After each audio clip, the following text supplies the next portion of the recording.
Bueno, para mí es un auténtico honor estar aquí.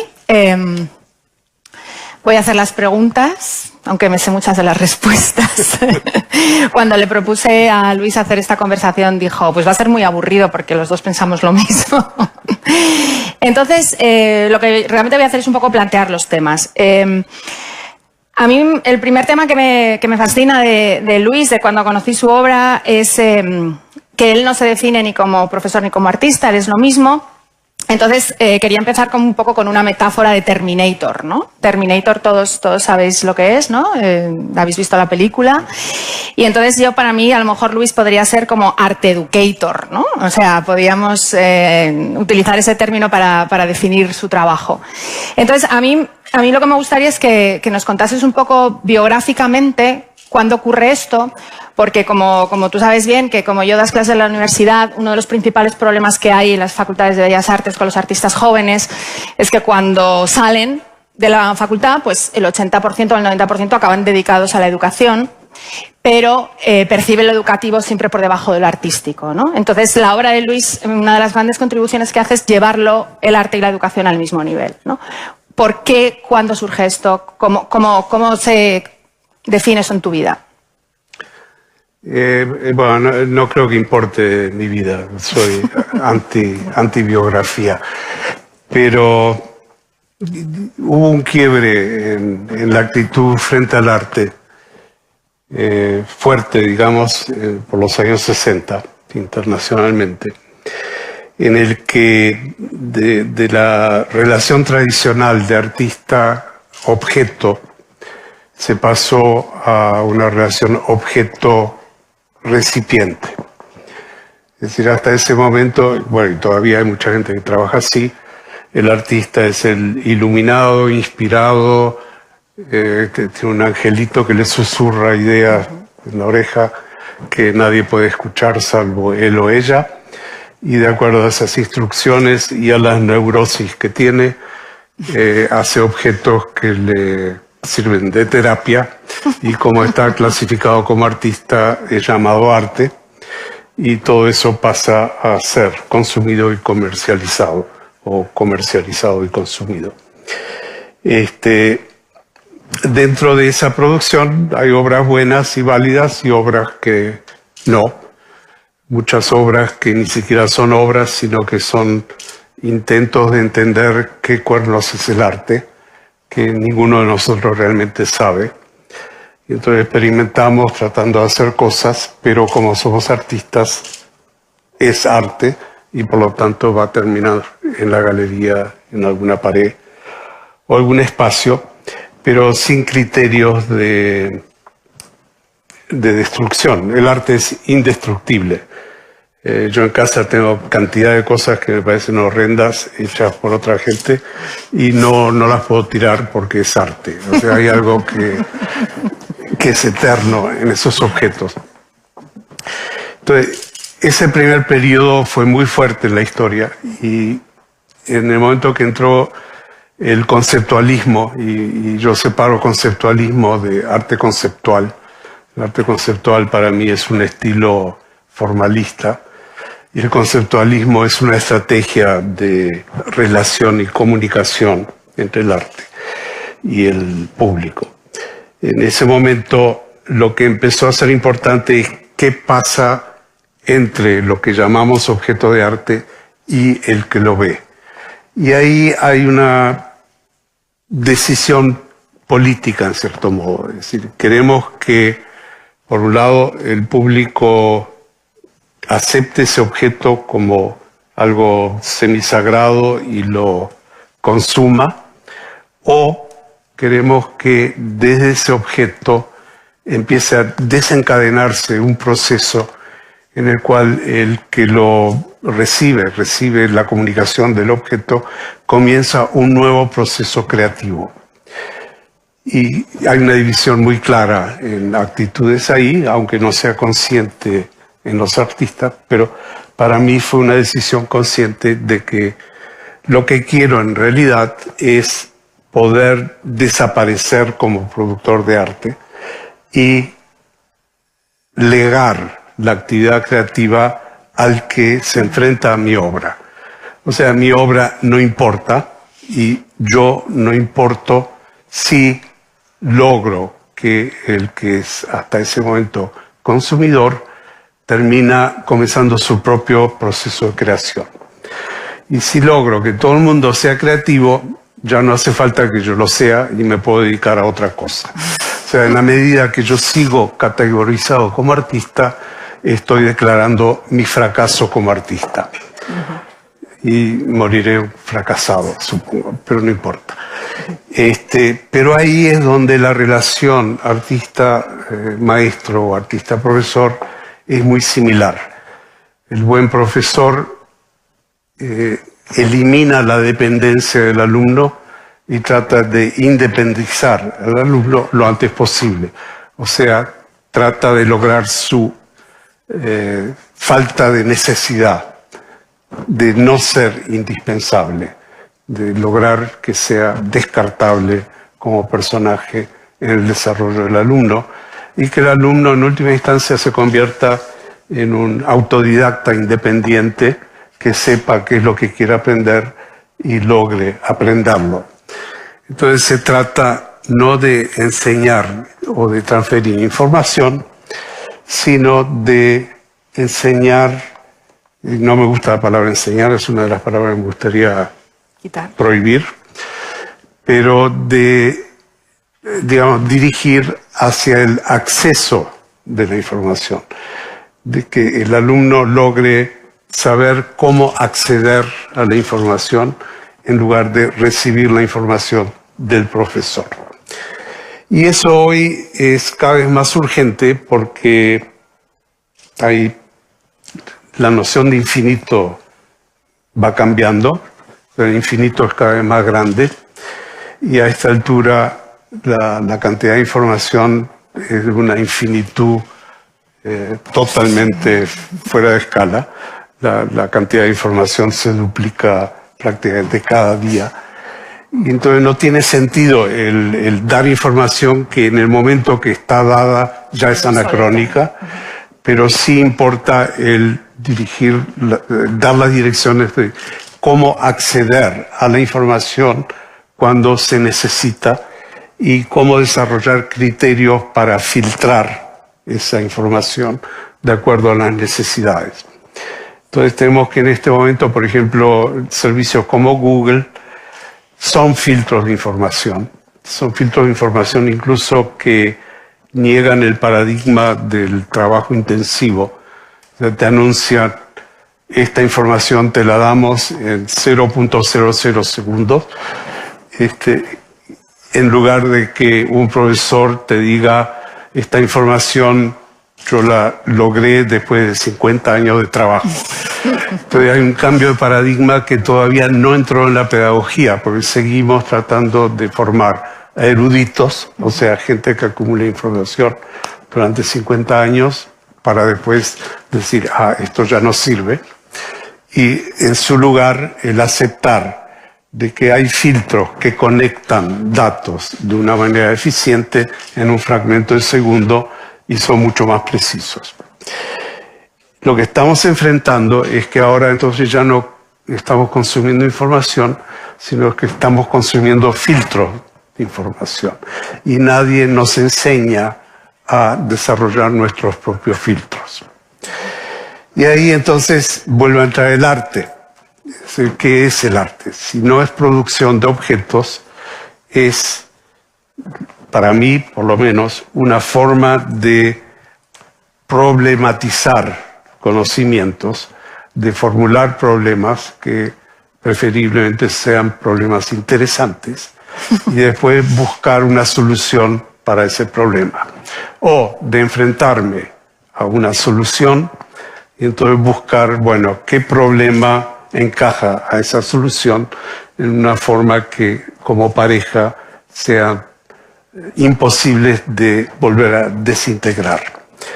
Y ahí lo que llamamos arte es un territorio genial porque tenemos total libertad, no hay leyes, tenemos poder, podemos matar gente sin límites, sin ir a la cárcel. Bueno, no sé. Podemos hacer lo que se nos antoja y el único criterio selectivo ahí en realidad es la ética. Nos enfrentamos a si lo que estamos pensando o formulando o investigando sirve éticamente o es negativo éticamente. Y en última instancia, esa es la parte que a mí, digamos biográficamente ahora sí, es la que más me interesa.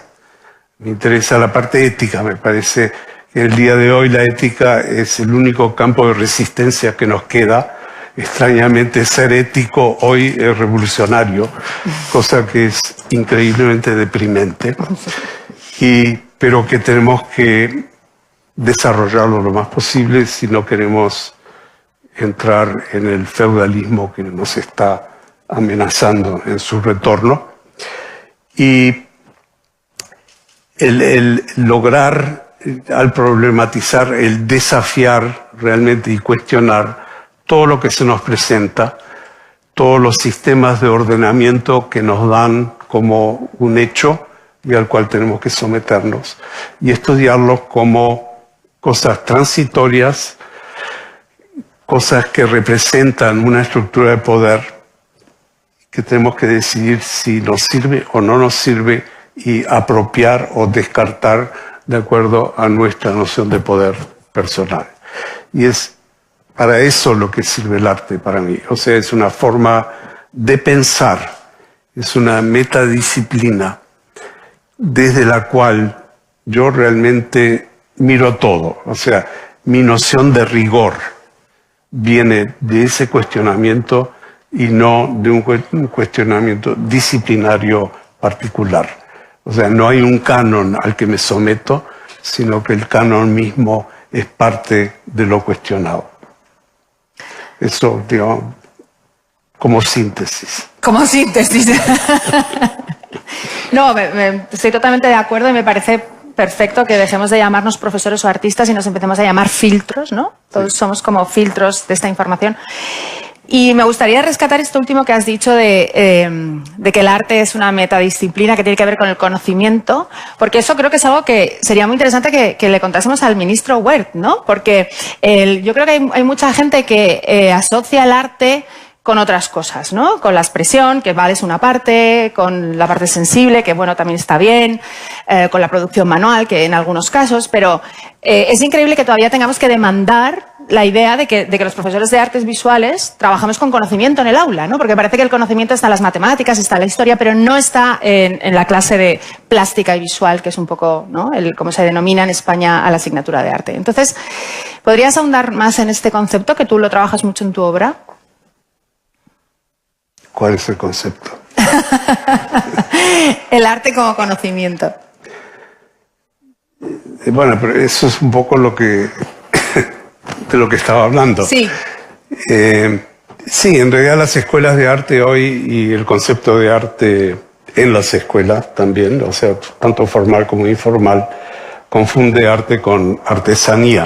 Sí. A mí muchas veces me pregunta gente que no conozco, ¿y usted qué hace? Le digo, bueno, soy artista. Pinta. Yo no pinto, trabajo con ideas. Me miran como cosa rara. Pero lo interesante es que al preguntarme si pinto, en realidad están enfocando sobre cómo hago algo y nunca qué hago. Y el qué hago, incluso si pinto, si pintara, que por suerte nunca lo hice, nunca lo hice en serio por lo menos, implicaría, bueno, ¿qué problema estás investigando? Esa es la pregunta. Y después, bueno, ¿y cómo lo estás investigando? ¿Y para quién lo estás investigando? ¿Y cómo lo presentás? O sea, muy al final viene el paquete. ¿Cómo envolvés el paquete? ¿Cuál es el papel de envoltura? ¿Es un papel pintado? ¿Es un papel esculpido? ¿Es un papel fotografiado? ¿Es un papel que no existe, desmaterializado, entre comillas, etcétera? O sea, cada presentación requiere un papel de envoltorio particular. Si yo hago un regalo, lo envuelvo de acuerdo al regalo y de acuerdo a la persona que va a recibir el regalo. Si yo regalo un diamante, no lo envuelvo en papel de diario, a menos que quiera comunicar algo determinado que requiera el papel periódico. Lo envuelvo en una cajita de terciopelo, bla, bla, bla, que ya me lo dan en la joyería, porque ya el mensaje joya viene de entrada. Entonces hay toda una secuencia entre el problema de yo querer enjollar a alguien, con cómo lo presento, en qué ambiente lo presento, incluso cuánta luz hay, qué vino se toma, etcétera. Todo eso es parte del envoltorio que aumenta el efecto de la solución al problema que estoy solucionando. Eso no se enseña en la escuela de arte. En la escuela de arte se enseña cómo hacer cosas, que es muy fácil, o cómo comportarse en el campo del arte, cómo manipular, cómo manejar una galería o el galerista, y todo ese tipo de cosas. Qué cosas se pueden decir, qué cosas no se pueden decir. Es como lo que eran las escuelas de terminado de comportamiento suiza que se usaban en la clase alta, donde se aprendía a caminar con taco alto, a cómo maquillarse, o sea, cómo aparentar ser alguien que uno no es, pero que funciona socialmente. Entonces las escuelas de arte se dedican a ese tipo de educación, que no es una educación, es una preparación funcional, digamos. Y el problema allí es que las escuelas de arte presumen que el arte no se puede enseñar.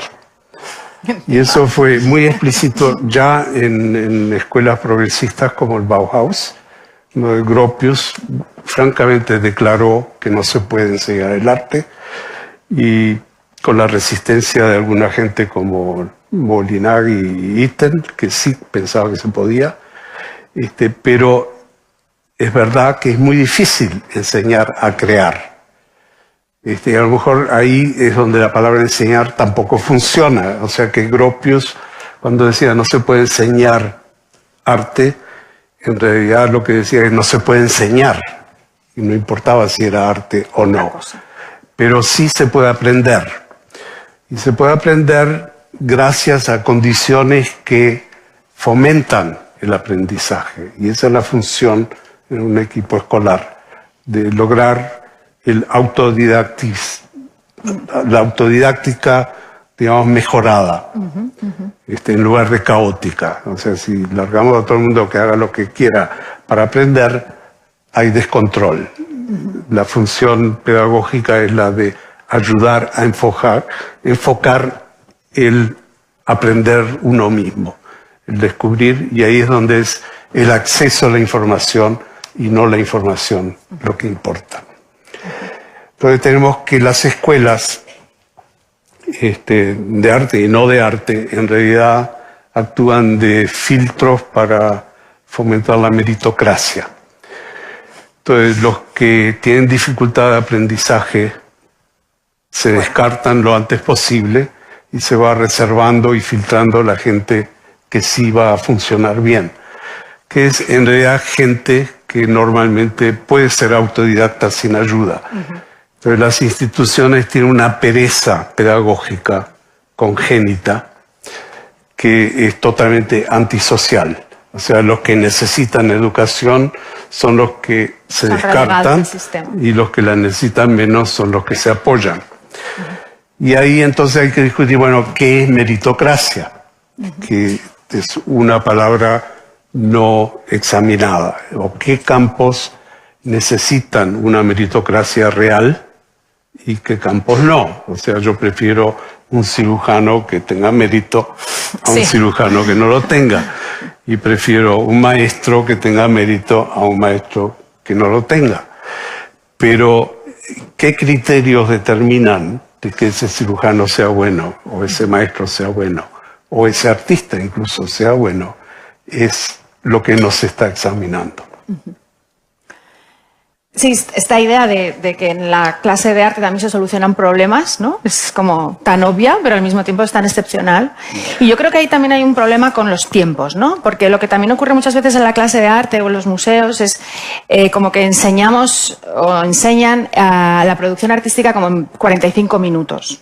Esta es una cosa que se enseña implícitamente y entonces ahí volvemos otra vez a que la gente cuando va a un museo pues ve una obra de arte, piensa que el artista la ha hecho en 45 minutos y entonces piensa que la pueden hacer ellos, ¿no? O sea, a mí el problema de los tiempos me parece muy grave.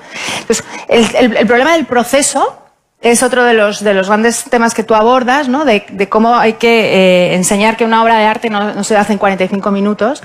Y lo mismo ocurre con las producciones educativas, ¿no? ¿Qué importancia crees que tiene tú el tema de visibilizar el proceso? Es decir, que en las clases de arte educación las cosas tienen que ser largas. Mira, yo creo que la obra de arte más importante que hice en mi vida, y voy a promocionarme, fue un día que hice un punto en una hoja de papel con el lápiz que tenía en la mano. Y eso lo puede hacer cualquiera, ¿no? Obviamente. Pero lo que le dio peso y esta calidad increíble a esa obra, que nunca pude vender, fue que al hacerlo me di cuenta que había cambiado el universo. Toma. Y que cualquier persona que después de mi punto hiciera un inventario del universo tenía que contar mi punto. O sea que con ese punto yo introduje un cambio en el universo cualitativamente fundamental. Tanto que se podría escribir la historia como antes de Kamenitzer y después de Kamenitzer, gracias a ese punto. Bueno, me pareció importante por eso, me pareció importante porque en realidad era la destilación del poder, en cierto modo, que al mismo tiempo que yo me había apropiado de un poder universal, literalmente, pero también era un poder que podía comunicar y que en realidad se convirtió en una línea en mi sistema de educación. Es decir, todo el mundo puede hacer un punto, todo el mundo tiene ese poder y yo lo estaba compartiendo, no me lo estaba monopolizando para mí, para mi promoción, aunque lo estoy mencionando acá, sino que estaba empoderando a todo el mundo que haga su punto y haga su cambio del universo. Entonces ahí es donde ya no importa si el punto es lindo o feo, si el papel es caro o barato, importa esa inversión de poder en ese acto. Y eso es lo que hizo que la obra sea fundamental en la historia del arte contemporáneo y pasado. Universal. Todo, ¿no? Sí. Claro. Y no importa qué país. Ok, vale. Pero si enlazamos esa acción con la idea del proceso, me imagino que estamos de acuerdo en que ese punto tú lo pudiste hacer porque había un proceso muy largo detrás, intelectual. En realidad era una reunión de profesores súper aburrida y yo estaba con el lápiz y el papel. Incluso interrumpí la reunión para anunciar el acto. El acto. Y me miraban con cara rara, no sé por qué. Vale. Muy bien. Otra idea básica en tu obra es también posicionar el análisis al mismo nivel que la producción, ¿no? Entender el análisis como un acto productivo en sí mismo. ¿Lo podrías desarrollar un poco más, esta idea? Porque este es otro de los elementos que a mí me parece clave de cambiar en el aula, ¿no? Siempre que se piensa en educación artística se piensa en producir y se piensa muy poco en analizar, cuando la realidad es que vivimos en un mundo lleno de imágenes y, como tú has dicho muy bien al principio, tenemos que filtrarlas, ¿no? Entonces, yo siempre digo que en el momento que yo entre en un aula de educación artística y vea gente analizando imágenes en vez de gente produciendo, ahí se visualizará el cambio, ¿no? ¿Cómo entiendes tú esta idea o cómo la has trabajado tú en tus clases de mirar como acto de producción? Yo en realidad trato de no limitarlo de esa manera. Si hablamos de de alfabetismo visual, que es lo que estás describiendo. Sí. Me parece importante, sí, pero no es algo que me interese desarrollar como un campo aislado. Claro, claro. ¿No? A mí me interesa más, por ejemplo, un ejercicio que yo les ponía a mis estudiantes de arte, era que crearan un juego en el que cualquiera pudiera jugar y que se crearan reglas, que establecieran reglas que garantizaran un máximo de éxito artístico y un mínimo de fracaso. Y los dos extremos que les daba para ilustrar el asunto era, por un lado, yo puedo decir, bueno, el juego es, acá tenés un lápiz, una hoja de papel, y haces lo que querés, que es la libertad absoluta. Y la regla del juego es muy simple o muy abierta. El problema de ese juego es que el fracaso va a ser un 99.999% y el acierto va a ser mínimo. Y otra cosa es, también hay que definir qué es acierto en esto. Pero del otro extremo tenés los libritos que tienen números para hacer dibujos o cuadros por número, ¿no? En donde las reglas son muy definidas, el resultado siempre es prácticamente igual, o por lo tanto no hay fracaso, el éxito está garantizado, pero tampoco tiene interés. Entonces el asunto está por el medio. Entonces uno analiza otros juegos, por ejemplo, por qué el ajedrez es un juego mejor que las damas, o el tatetí, se llama tatetí acá también, tres puntos. El 3 en raya. Ok.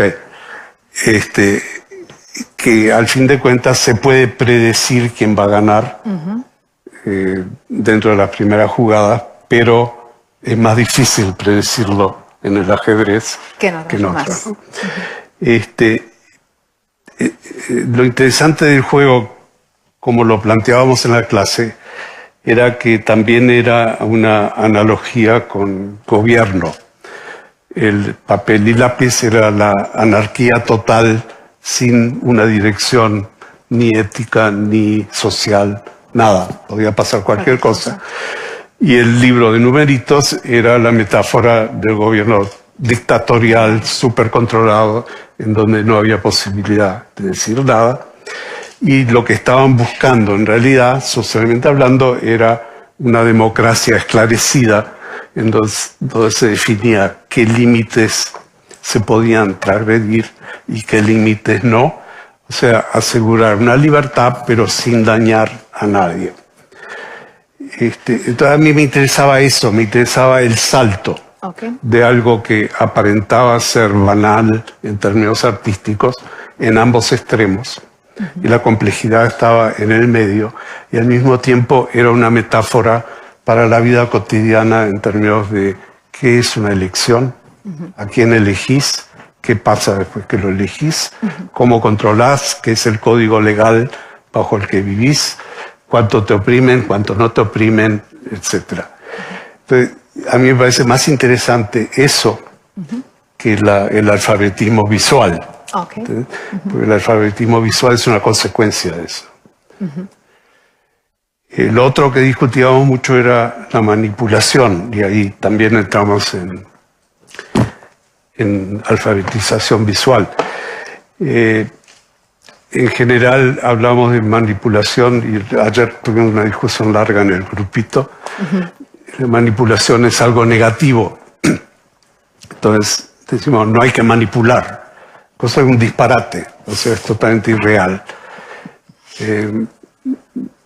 Yo los estoy manipulando a todos ustedes porque estoy cuidadosamente buscando qué es lo que les digo, qué ejemplo uso. O sea, estoy tratando de convencerlos de que yo tengo razón y de que si ustedes no están de acuerdo, no tienen razón. Y ese juego con un poder incrementado de que estoy hablando con parlantes, estoy sentado acá y ustedes están ahí, ustedes están consumiendo lo que yo les estoy presentando. Todo eso es un juego de manipulación. Sería absurdo decir que no estoy manipulando, que estoy hablando neutralmente, porque no es verdad. Y ustedes manipulan en la medida que se visten de determinada manera, de que hablan de determinada manera o no hablan. O sea, cada acto nuestro que es comunicable es manipulación. Y en arte hay una inhibición al respecto. Entonces usamos palabras como composición, armonía, paleta, que son todos eufemismos de manipulación, pues son instrumentos que guían al recipiente a leer el cuadro más abstracto de una forma determinada. Entonces hay acentos, hay acentuaciones, hay ubicaciones primarias y secundarias. Y en el día de hoy todo eso es mucho más claro si uno analiza la publicidad. La publicidad tiene esa manipulación totalmente sobre la mesa y totalmente calculada. Entonces, ¿qué diferencia hay entre un anuncio que nos vende cigarrillos y nos lleva a fumar y un Rembrandt? Y la diferencia al final no es en la manipulación es la misma, sino en la ética que precede a la manipulación. Entonces es mucho más útil el asumir, bueno, estamos manipulando, desde el momento que comunicamos, estamos manipulando. La decisión entonces no es si manipular o no, la decisión es ética la manipulación que estoy utilizando o no es ética. Y ahí es donde el anuncio de cigarrillos se cae y el Rembrandt se queda. Y estamos en eso. Y hablando de este tema, hemos hablado del anuncio de cigarrillos, hemos hablado del Rembrandt. Sí. ¿Y qué pasa en la clase? Porque en la clase también hay manipulación, claro. Totalmente. Pero es transparente, o sea... ¿Es transparente? Yo trato que lo sea. Claro, pero tú... Estoy planteando, estoy manipulándolo. Claro, pero muchos profesores que dicen que no, que eso no es manipulación, que eso es enseñanza. Están equivocados. Están equivocados, ¿no? Sí. Hay que castigarlos. Hay que castigarlos. Pues me parece que va a haber que castigar a muchos. En cualquier caso, este punto enlaza con el siguiente tema que me gustaría abordar, que es que el anuncio es una producción cultural, ¿no? El Rembrandt también. ¿Y es la clase también una producción cultural? Todo es una producción cultural. Lo más negativo es un síntoma de nuestra cultura. Claro, pero esto que a lo mejor a ti y a mí nos parece muy obvio, hay muchos profesores que no se ven como productores culturales, ¿no? Que ven como productores culturales al resto, al novelista, al que hace la sinfonía, al artista, pero los profesores muchas veces no se entienden como productores culturales, ¿no? Bueno, es que los profesores de los profesores no les enseñan bien a ser profesores. Exactamente, ¿no? O sea, que es un problema de la formación del profesorado, sí. ¿No? Pero tú cuando abordas tus clases, ¿las abordas también como a ese nivel de producción cultural?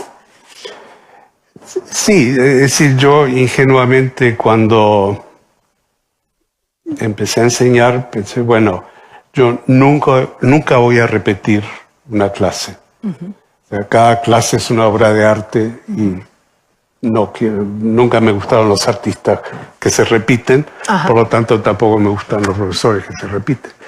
Y yo tenía en esa época un poco antes, un profesor de Historia del Arte que me acuerdo que un día entré al taller de escultura en el que estaba y un compañero mayor me dijo, ¿y qué pasó? Hoy en realidad debiera haber dado el chiste del mono. O sea, este profesor venía repitiendo exactamente sus clases sí. Desde hacía años y sí, creo que no fue ese día, pero el siguiente, el chiste del mono apareció. O sea, ahí tenés lo opuesto, ¿no? Que no es producción cultural. Ahora, fui ingenuo porque a mí la cabeza no me daba realmente para hacer que cada clase fuera distinta. Pero sí, o sea, muchas veces yo en general trataba de planear la clase, que es fácil en arte, ¿no?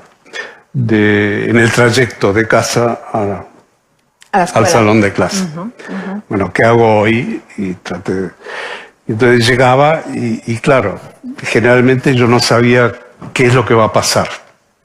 Pero yo les decía a los estudiantes, mira, vamos a hacer esto, no tengo idea de qué va a ocurrir. A lo mejor es un fracaso total, a lo mejor descubrimos algo, ¿no? Y en ese sentido había nuevamente, transparencia y colaboración de las cosas. Y ahí a mí siempre, me gustaba mucho enseñar. No me gustaba la burocracia, pero me gustaba enseñar porque aprendía, no porque enseñaba. O sea, los estudiantes me enfrentaban con problemas que a mí no se me hubieran ocurrido, claro, o no me interesaba investigarlos personalmente. Pero en la relación con la clase tenía que enfrentar esos problemas, porque si no, no cobraba mi sueldo. Y eso en cierto modo me mantenía fresco, ¿no? O sea, postergaba la ancianidad. Esto me parece muy interesante porque es verdad que hay muchos profesores que diseñan una clase y dicen, no, esta clase ya la tengo para el resto de los 10 años, ¿no? Entonces, desde este punto de vista, evidentemente, la creatividad es uno de los componentes más importantes del profesorado, ¿no? Y esta es una demanda que siempre se hace con los alumnos, ¿no? Tenemos que fomentar la creatividad en el alumnado, ¿no? Me imagino que conocerás a Ken Robinson y todo este tema de la creatividad tan importante, pero muchas veces lo que falta es evidenciar la creatividad del profesorado. O sea, un profesor creativo es lo mejor. Es más que eso. Yo creo que, en cierto modo, yo siempre corría un riesgo. Y el riesgo era compartido, no era mi riesgo secreto, sino que al ser transparente en el proceso, era un riesgo que lo corríamos todos. Y entonces era una aventura, ya no era un paquete entregado, sino que era una aventura que entrábamos todos juntos, ¿no? O sea, que las clases las entiendes como aventuras. Sí. Y las obras de arte también. Sí. Perfecto. Bueno, pues estamos llegando un poco ya al final de la conversación.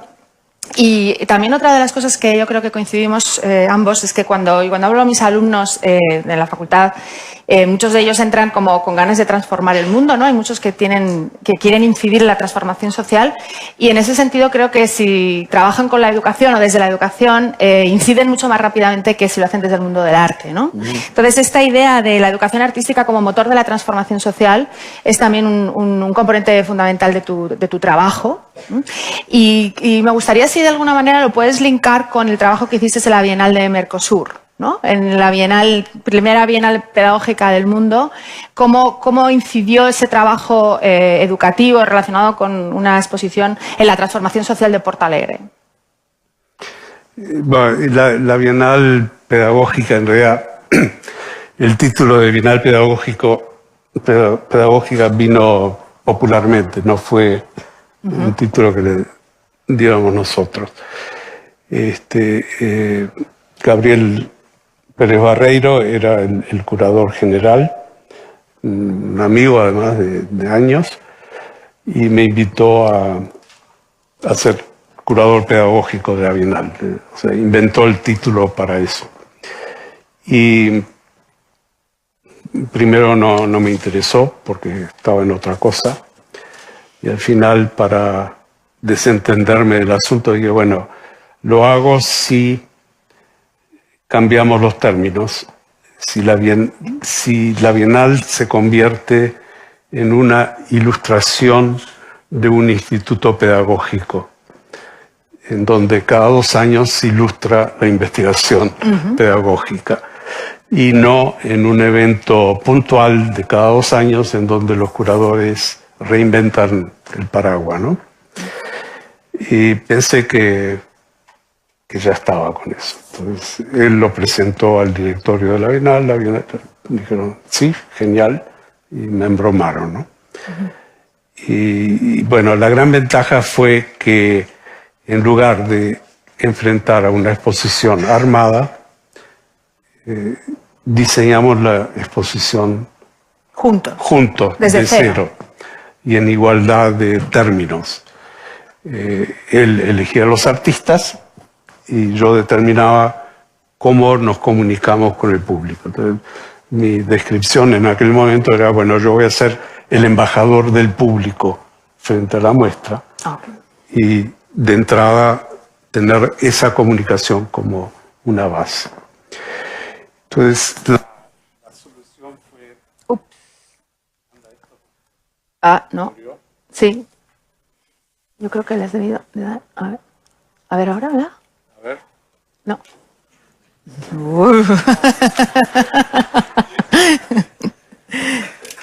Ay, las pilas, Dios mío.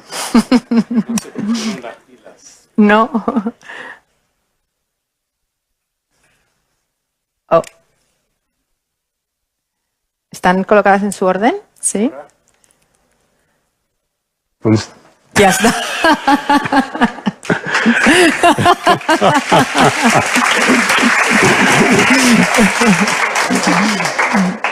bueno, sí, ahora retumba bien. Sí. Lo que hicimos fue lo siguiente, pedir a los artistas, y esto fue la parte más difícil, pedirle a los artistas que en 1 o 2 párrafos formularan claramente el problema que estaban investigando con su obra. Y ahí me sentí como maestro de escuela de la peor especie. Pero lo logramos. Entonces, ese texto fue presentado en pequeños muritos que estaban cerca de la obra. Y había una mesita además con formularios. Entonces la gente, el público iba, leía el párrafo, veía la obra, comparaba, decidía si el artista había resuelto bien o no el problema y dejaban comentarios y el murito tenía como bolsita de plástico en donde poníamos los comentarios. Entonces pasaron varias cosas en eso. Una, que hubo retroalimentación para los artistas, que uno en general no tiene. O sea, la retroalimentación es, qué buena obra. O sea, es lo que le dicen a uno, nadie viene a decir, esto es una porquería. Todo el mundo es adulador, entonces es muy difícil encontrar un comentario objetivo, ¿no? Así que eso fue importante. La otra fue que el público, en lugar de mirar rápidamente, de escanear la situación, de esto no me gusta y ir a la siguiente, que es lo que yo hago normalmente también, tenían que suspender el gusto por un momento y decir, bueno, si esto y esto se relaciona, ¿cómo se relaciona?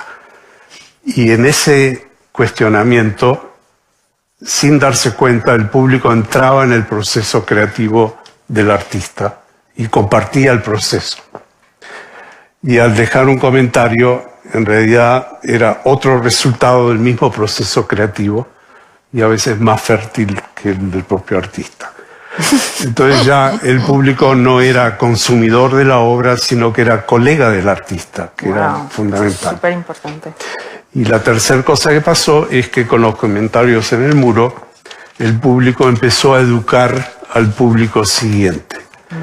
Y eso quizás fue lo más importante, que se generó una autodidáctica perpetua, digamos, en lugar de movimiento perpetuo. Así que eso fue por un lado. Por otro lado, había mediadores que muy al principio, mal formados hasta ese momento, en el sentido que tenían un cursito de historia del arte de 2 semanas y cosas por el estilo.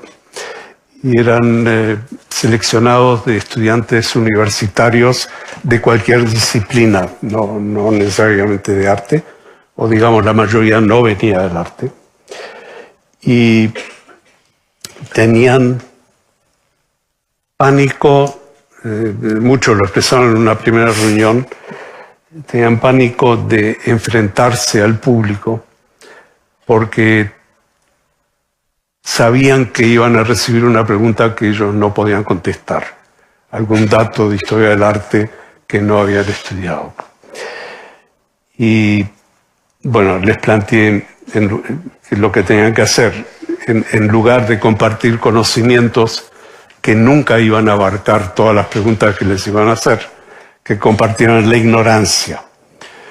Y que si alguien les preguntaba algo que no sabían, lo confesaran, pero no lo dejaran en eso, sino junto con el que preguntaba, empezar a explorar cuál es el paso siguiente, cuál es la respuesta. Y compartir la ignorancia en ese sentido, o sea, no de hacer más ignorantes, que hay mucha gente que ya está especializada en eso, sino el de compartir la exploración. Y eso fue mágico, o sea, yo después cuando iba a ver la Bienal veía que los mediadores estaban totalmente tranquilos, relajados. Y también otra cosa que le dije es que no adelantaran información, que esperaran que se les pidiera información. Y un curso que instituí en ese momento también fue que viniera una persona de teatro que les ayudara a expresarse. O sea, yo les planteé que el mediador ideal era alguien como una niña bonita, estilizada, trabajando en una boutique, en donde una clienta muy pedante y exigente pide algo y la empleada no sabe, pero que la clienta se va a decir, ¡ay, qué simpática niña!, ¿no? En lugar de qué imbécil esta mujer que no sabe lo que está vendiendo. Entonces, ese era el personaje que yo quería que fuera el mediador. Y coincidió, fue genial, porque el directorio de la Bienal eran todos empresarios neoliberales, reaccionarios políticamente. O sea, un mundo que era el enemigo para mí políticamente, pero suficientemente esclarecido como que para querer que la Bienal fuera un éxito. Ajá. Entonces hubo un momento incluso en que acordamos, bueno, estamos en posiciones políticas opuestas, pero unidos porque todos queremos que la Bienal sea un éxito. Pero ese detalle de la boutique repercutió de una forma total, o sea, sentían que yo era uno de ellos, ¿no? Y eso también funcionó. Bueno, y la otra parte que también fue importante fue el contacto con las escuelas. Tuvimos suerte que la secretaria de Educación... Ups. Ahora ya vamos a lo seguro. ¿Sí? Sí. La secretaria de Educación del Estado de Río Grande la habían echado del puesto por cambio político, o sea, cambio de gobierno y es una posición, digamos, gubernamental. Y quedó libre para convertirse en nuestra... no me acuerdo qué título tuvo, coordinadora de educación o algo así, pero era una maestra muy respetada por los maestros, muy querida como secretaria de educación y tenía acceso a todas las escuelas del Estado. Entonces, utilizando eso, logramos primero designar embajadores en escuelas de 52 ciudades del Estado, y que eran el contacto con la Bienal, que iba en dos direcciones el contacto. Teníamos talleres con todos los circuitos escolares de las ciudades, de un día entero, explicando qué era la Bienal, qué queríamos lograr en la Bienal, cómo iba a funcionar. Y preparamos ejercicios para las escuelas basados en los problemas, en los párrafos de las paredes. Pero abiertos totalmente, sin dar dirección, ni siquiera sin pedir que fuera arte. Y después, cuando esos estudiantes iban a la Bienal, teníamos autobuses que recogían y llevaban, reconocían el problema y comparaban lo que habían hecho con lo que veían en la Bienal. Entonces, por ahí también hubo una entrada fuerte. Sí.